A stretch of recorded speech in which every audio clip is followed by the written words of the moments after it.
भोला भाला था, सीधा सादा था, मैं तो नादान था।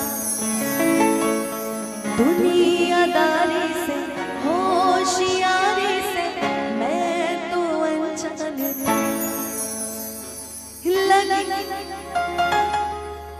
लगी चोट ऐसी मेरे भोले दिल में, बिखर सा गया टूट के। जो धागों से मोती के रिश्ता दिलों का जुड़ेगा न अब छूट के। जहरीले सपनों ने, मेरे ही अपनों ने मुझको ही धोखा दिया। मेरे डोले रुको यार, फरमाइश कुछ और है। ये तुम ऐसे गा रहे शुरू पर दिया, ये हम गा चुके हैं गाना यार मंच पे, हम लोग दोनों साथ मिलके गाए थे गाइस। लेकिन वाकई क्या पसंद है आपकी यार। कि ढेर दिन भागिल पता न लगे जान कि कहाँ गइलू भइलू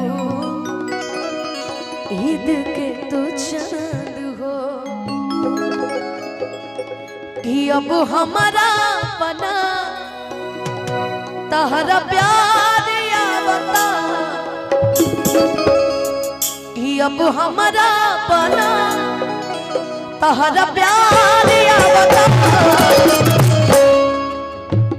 केहू कमी पूरा करता भोलना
बुझाई दिल में हमरा याद लग लगे।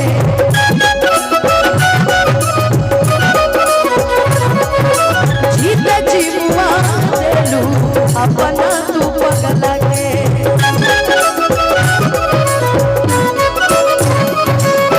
तोहरा का बुझाई दिल में हमरा याद लग लगे। जीते जीवा देलू अपना तू पगला के। तोहरा बिना नहीं तनिको संसार भावता।